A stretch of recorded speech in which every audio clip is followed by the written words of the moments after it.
श्री खाटू श्याम जी कथा।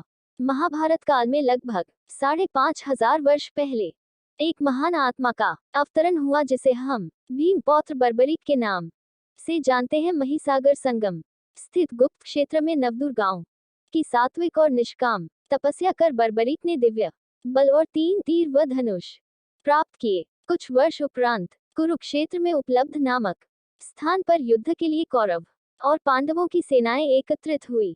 युद्ध का शंखनाद होने ही वाला था कि यह वृतांत बर्बरीक को ज्ञात हुआ और उन्होंने माता का आशीर्वाद ले युद्ध भूमि की तरफ प्रस्थान किया। उनका इरादा था कि युद्ध में जो भी हारेगा उसकी सहायता करूंगा। भगवान श्री कृष्ण को जब ये वृतांत ज्ञात हुआ तो उन्होंने सोचा कि ऐसी स्थिति में युद्ध कभी समाप्त नहीं होने वाला, अतः उन्होंने ब्राह्मण का वेश धारण कर बर्बरीक का मार्ग रोककर उनसे पूछा कि आप कहाँ प्रस्थान कर रहे हैं। बर्बरीक ने अपना ध्येय बताया कि वह कुरुक्षेत्र जाकर अपना कर्तव्य निर्वाह करेंगे और इस पर ब्राह्मण रूप में श्री कृष्ण ने उन्हें अपना कौशल दिखाने को कहा। बर्बरीक ने एक ही तीर से पेड़ के सभी पत्तों को भेद दिया सिवाय एक पत्ते के जो श्री कृष्ण ने अपने पैरों के नीचे दबा दिया था। बर्बरीक ने ब्राह्मण रूपी श्री कृष्ण से प्रार्थना की कि वह अपना पैर पत्ते के ऊपर से हटाए, वरन आपका पैर घायल हो सकता है। श्री कृष्ण ने अपना पैर हटा लिया व बर्बरीक से एक वरदान मांगा। बर्बरीक ने कहा, हे यजमान, आप जो चाहे मांग सकते हैं, मैं वचन का पूर्ण पालन करूंगा।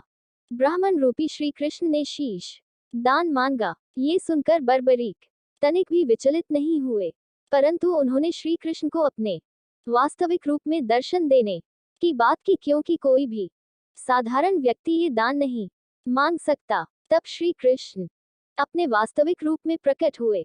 उन्होंने महाबली, त्यागी, तपस्वी वीर बर्बरीक का मस्तक रणचंडिका को भेंट करने के लिए मांगा और साथ ही वरदान दिया कि कलयुग में तुम मेरे नाम से जाने जाओगे, मेरी ही शक्ति तुम में निहित होगी। देवगण तुम्हारे मस्तक की पूजा करेंगे। जब तक ये पृथ्वी, नक्षत्र, चंद्रमा तथा सूर्य रहेंगे तब तक तुम लोगों के द्वारा मेरे श्री श्याम रूप में पूजनीय रहोगे। मस्तक को अमृत से सींचा और अजर अमर कर दिया। मस्तक ने संपूर्ण महाभारत का युद्ध देखा एवं युद्ध के निर्णायक भी रहे।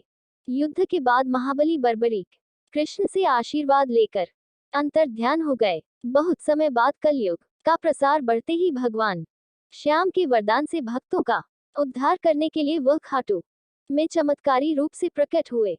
एक गाय घर जाते समय रास्ते में एक स्थान पर खड़ी होकर चारों थनों से दूध की धाराएं बहाती थी। जब ग्वाले ने ये दृश्य देखा तो सारा वृतांत भक्त नरेश खंडेला के राजा को सुनाया। राजा भगवान का स्मरण कर भाव विभोर हो गया। स्वप्न में भगवान श्री श्याम देव ने प्रकट होकर कहा, मैं श्यामदेव हूँ। जिस स्थान पर गाय के थन से दूध निकलता है वहां मेरा शालिग्राम शिलारूप विग्रह है। खुदाई करके विधि विधान से प्रतिष्ठित करवा दो। मेरे इस शिला विग्रह को पूजने जो खाटू आएंगे उनका सब प्रकार से कल्याण होगा। खुदाई से प्राप्त शिलारूप विग्रह को विधिवत शास्त्रों के अनुसार प्रतिष्ठित कराया गया। चौहान राजपूतों में नरदार कंवर हुई है जिन्होंने इस विग्रह को आताइयों के विध्वंस से बचाने हेतु झोपड़े में रखा एवं सेवा पूजा की। औरंगजेब के शासनकाल में पुराने मंदिर का विध्वंस हो गया तथा उसके बाद जहां भगवान श्री श्याम देव का विग्रह प्रतिष्ठित किया गया वह आज भी विद्यमान है, जहां देश के सभी कोनों से श्याम प्रेमी पूजा अर्चना एवं दर्शनार्थ आते हैं। अब नर्मदा कंवर के खानदान के ही चौहान राजपूत पुजारी हैं। जय Shri Shyam. Thanks for watching.